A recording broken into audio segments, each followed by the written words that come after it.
Hi guys, and welcome back to the channel Held Dominance. Anthony here. Please remember to like and subscribe, and also click that notification bell if you're enjoying what you've seen and want to see more. Coming up, Super League and RFL cut academy funding as Ottawa Aces League One future being revealed, and the Dolphins seem to have the plan in place.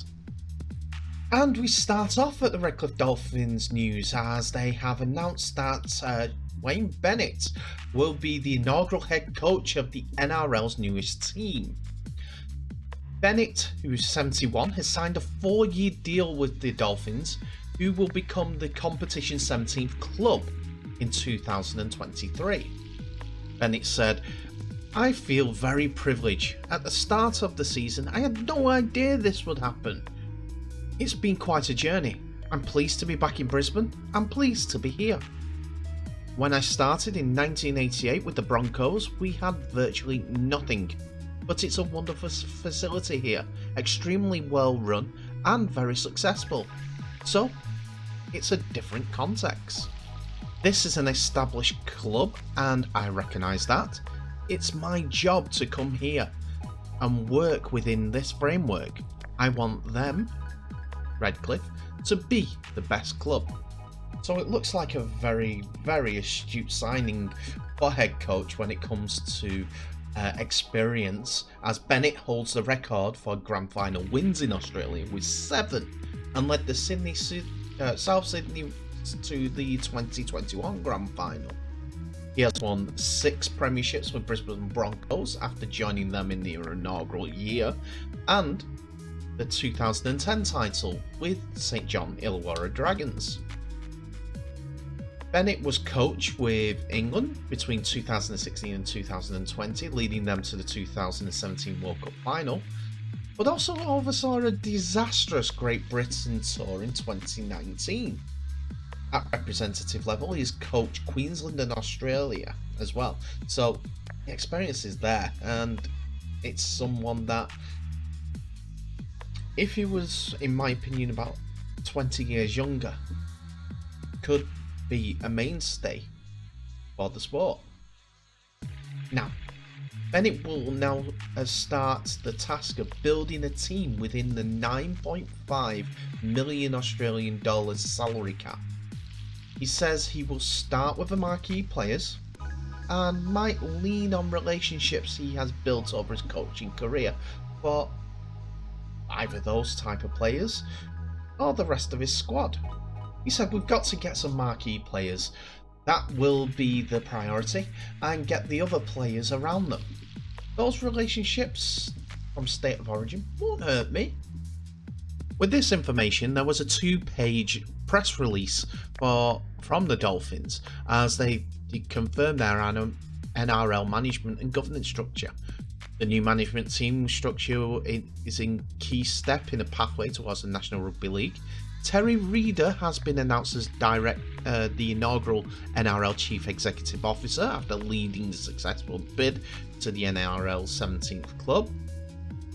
Reader will report to Dolphins Group CEO Tony Murphy, who is nearly 4 decades with the club.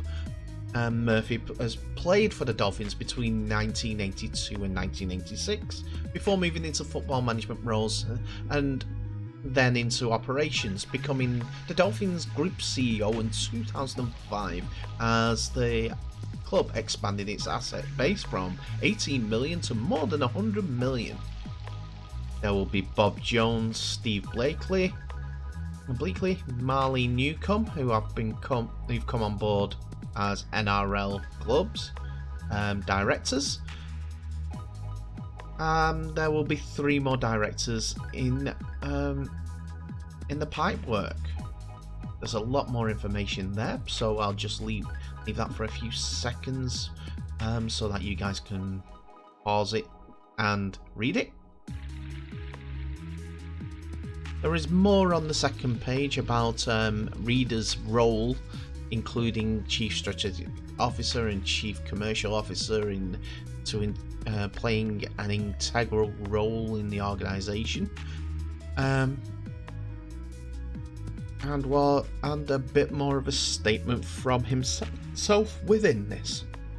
He says it's a privilege to lead the bid and certainly a great honour to become the role of CEO as we look to bring the Dolphins NRL club to life and execute the strategies in our bid submission. It's certainly an exciting time for the region and rugby league in Queensland. I've been very fortunate to gain experience from grassroots sport through to elite level over the past 2 decades in the sport. It's a pleasure to work with the Dolphins team for the last 16 months as we develop the NRL bid, which opens doors for a very successful club. The Dolphins will continue to announce key appointments in the near future as the club prepares for its first NRL season in 2023. That will include the appointment of 3 new directors, attaining the skill sets and diversity that will position the club for success.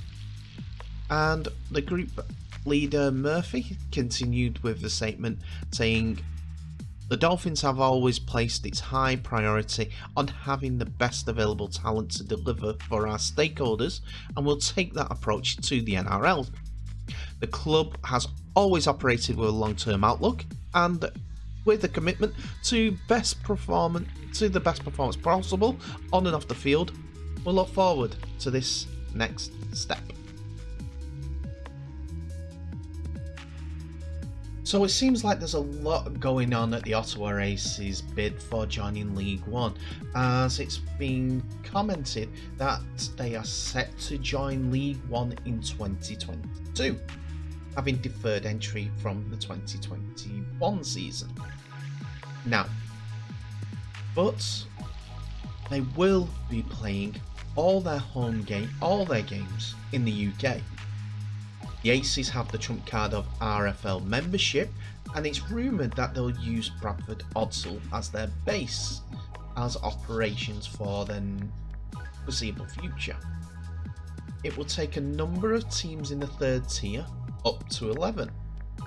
But League One clubs are frustrated at the uncertainty hanging over the competition for the next season, having their central funding slashed significantly, and they're still waiting to learn on the format and structure of the competition and whether any promotion will be at stake. There are concerns that some clubs and some of their rivals may not be able to make up starting lineups for 2022. However, the RFL sources say they have no indication from any of the current 10 clubs that they will be withdrawing.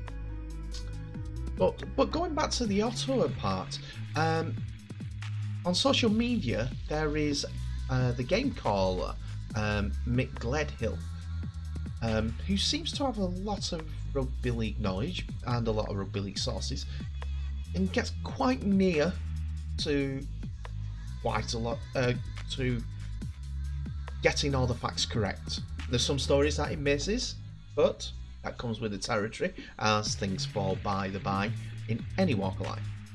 Now, what he's said on his social media account was expressly this: "A decision on the future of the Ottawa Aces is expected in the coming days, with owner Eric Perez resigning to have the base of his team in the UK due to ongoing effects of the coronavirus pandemic.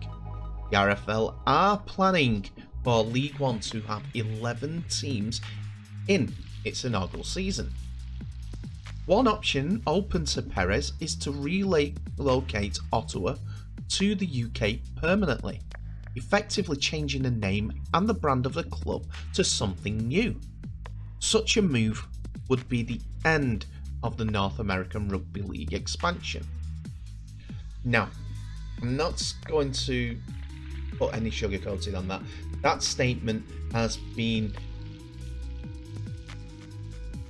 backlashed from the Canadian side of the supporters who want rugby league to be in their country, a top level rugby league club, and it all seemed to be geared that they were going to go that way, as back when Toronto had decided to host what they called the Canada Cup with their team facing Ottawa Aces, it seemed like the Ottawa Aces were going to be part of the RFL as they backed out of the Ottawa Cup. Whether that was just a sign of things to come, that they couldn't get a team together, or etc., or if it was the fact that they're looking at an alternate base full stop for a permanent base of the side, I'm not sure. We have seen on their social media where they were saying, who's going to win this game, who's going to win that game, where do you want to see, where are you going to enjoy visiting as Ottawa fans next season to be in this rugby league, in the League One. And it seemed positive at the time, but now the social media has gone quiet. What can you do? We're going to have to look into that a little bit more, but hopefully the news on what the decision is going to be for the Ottawa Aces will come soon, and this probably will be a big statement of intent no matter what happens. There is talk on the NARL side that this club, Ottawa Aces, will be their link to getting players into the Rugby League Europe, which would be a great idea, as that's what the French club seems to be doing with Elite 1 and Elite 2 in France. I just don't know. We've got to wait for the information from Ottawa and their owner Eric Perez as well.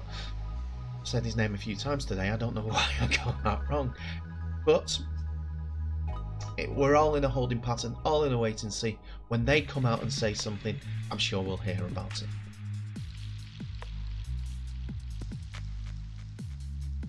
So back in the end of May the 31st to be honest, the SuperLeague and the RFL had a announcement to make over SuperLeague licenses from 2022 to 2027.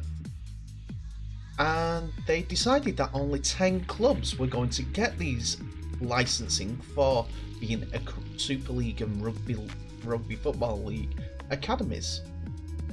And that meant that 3 clubs that already had academy licenses would lose out.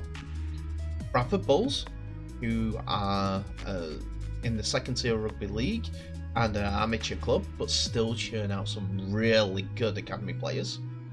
Castleford Tigers, and also Hull Kingston Rovers.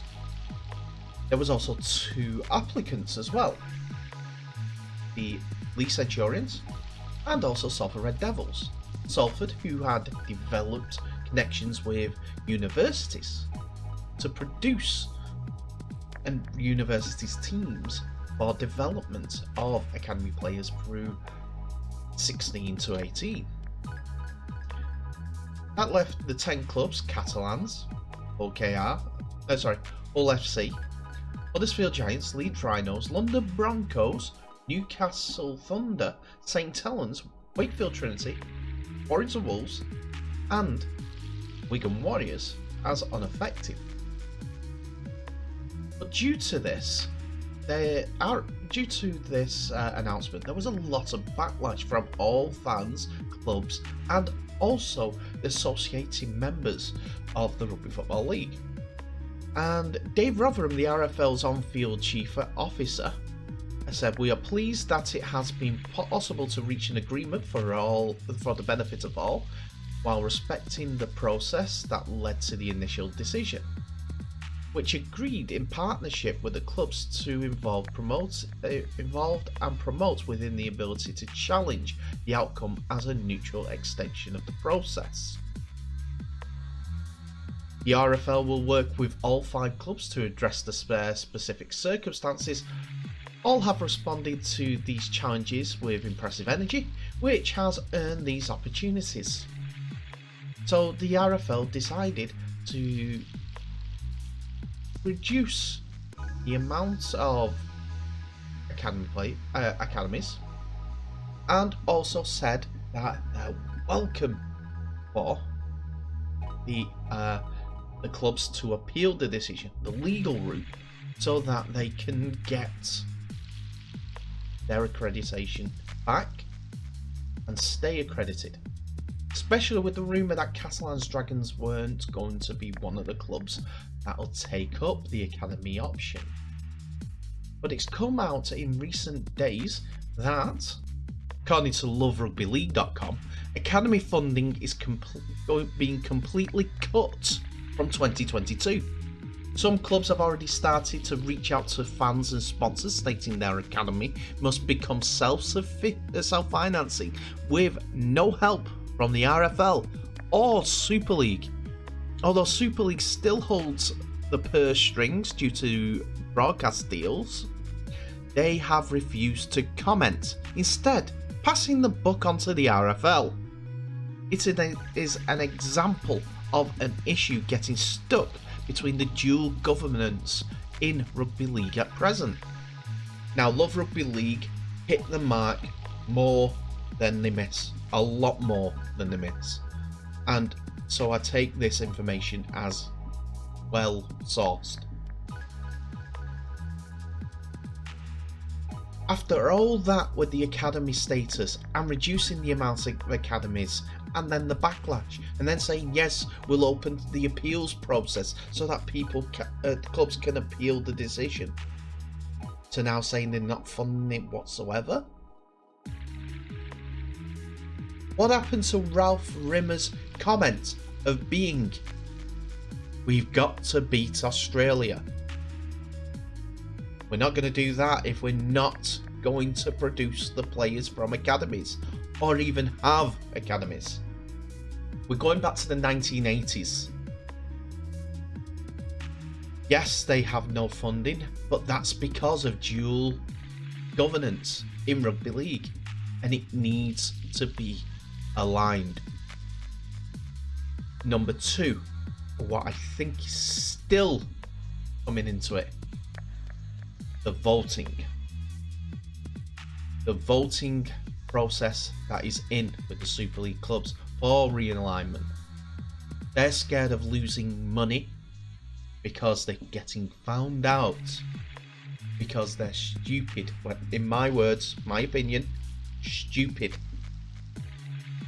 in the way that they govern their own clubs. Over the last 2 weeks, I've been talking to everyone who thinks away support income is a bad idea for basically running a club. What I mean by that is clubs are dependent on away supporters coming to the club, and that's what the problem is with the French clubs. Now they're not bothered about their academies, and will think, oh, we'll develop them from Australia, and they'll put a vote. We'll get players in from anywhere in the world apart from the UK, or developing our own, or in the Southern Hemisphere, because they're all academy bred, they're all going to be skillful.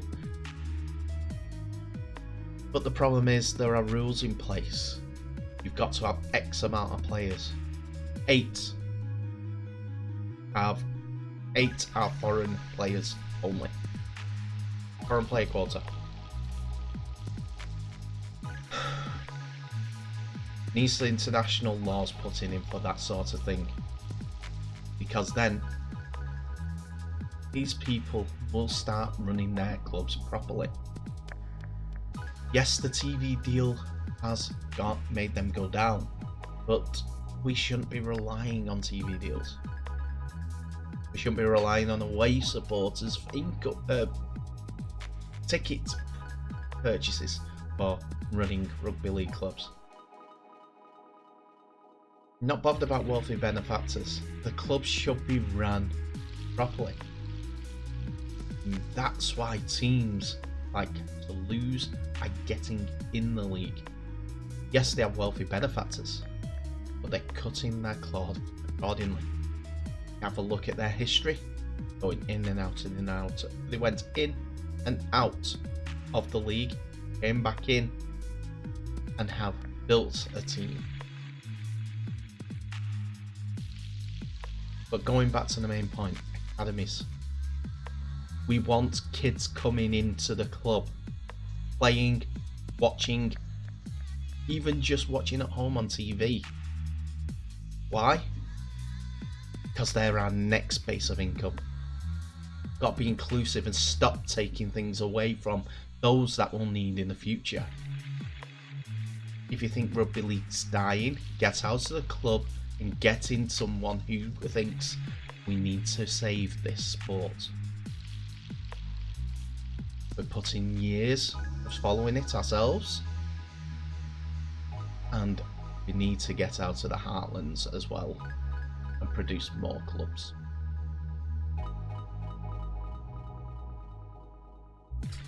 That's my rant over.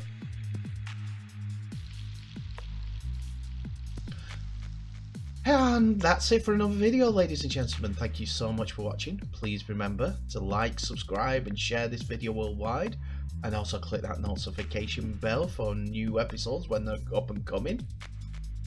Tell me what your thoughts are of the 3 stories today. Will Wayne Bennett be a success with the Redcliffe Dolphins, who will change their name to something Dolphins in the near future?